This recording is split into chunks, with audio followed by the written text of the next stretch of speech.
Hi guys, TheaterJunkieGinger here again, and I'm going to answer a major question that I get asked a lot, as I do a lot of steampunk, and that is, how do you steampunk known characters?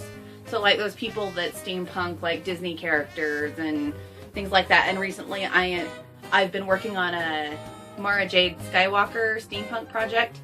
And since then, I've been getting tons of questions online as to how I did it and how I figured that out in steampunk. So, the hard part is that there is no exact way of steampunking, period. But, really steampunking known characters, there's not an exact science.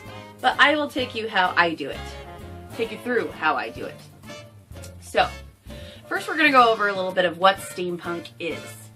And that's complicated in and of itself, but basically it's like combining the old with the new. You're combining old technology with futuristic technology, generally of the steam age. So picture like a jetpack powered by steam or anything like that. A lot of the time you'll commonly see gears or anything.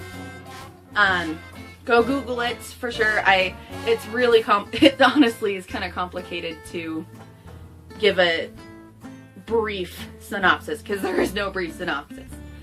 Okay, so this is how I go about doing it. I am going to start from the least hard example and take you through Mara, who could be considered pretty hard, and other things. So, some of the most simple steampunking projects that you can pick are Disney characters and, let's say, the TARDIS. So, why are these simple, do you ask? Because they have simple, highly identifiable parts of their makeup. So, for example, let's say we're steampunk cosplaying The Little Mermaid. Basically, you're going to want to pick out at least 3 distinguishing features. Three features that you think make the character look like the character.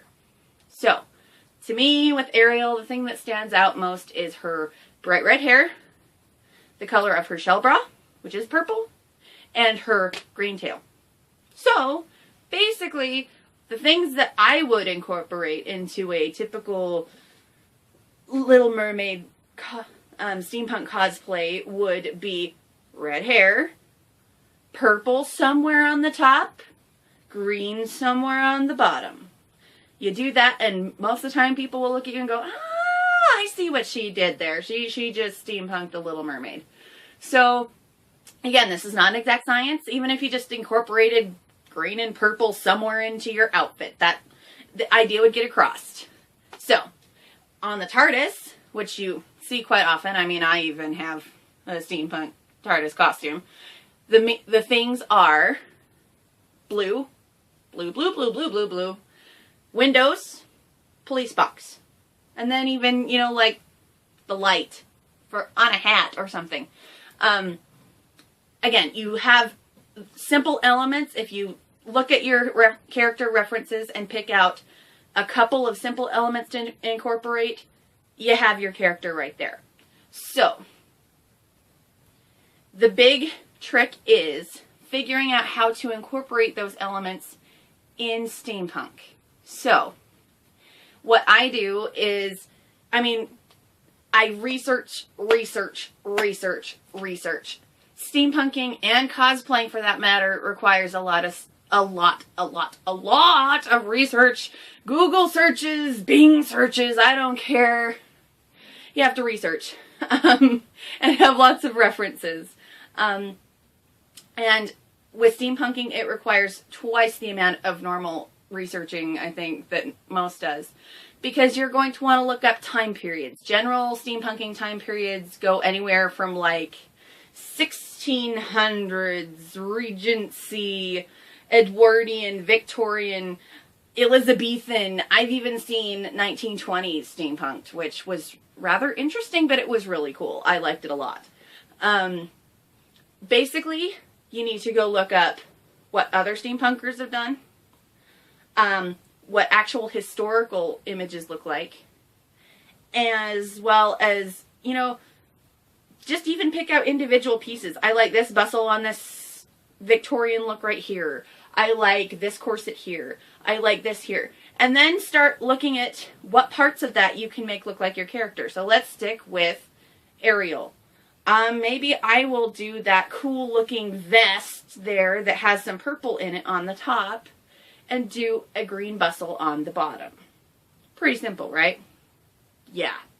But if you're wanting to get it just right, research. Oh my gosh, I can't talk.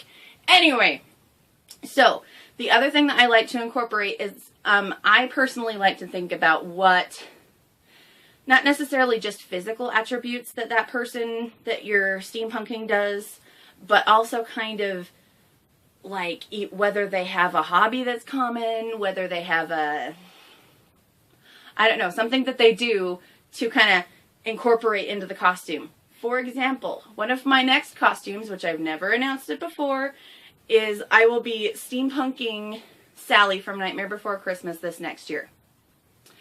So one of the things that I'm doing is I'm incorporating spools of thread around that will be metallic colors, and I will be incorporating old scissors because she's constantly sewing herself back together as she is a rag doll. That is a good example. Let's say, again, we can stick with Little Mermaid. She collects instruments from the world above. Hello, opportunity knocks. You could incorporate an old looking dingle hopper. You could incorporate an old pipe. Hang it anywhere. Awesome. It's little details like that that, in my opinion, make steampunking so cool. So, really, the biggest things in doing known characters: distinguishing features, research, and thinking about the character. Anyway, that's kind of a general idea. Hopefully it helped you guys. If you have any questions or concerns or just want to say hi, leave a comment below. I love talking to people. Like and subscribe for more, as really, honestly, I'm not going anywhere, so you might as well just do it. Anyway, love ya. We'll see you later.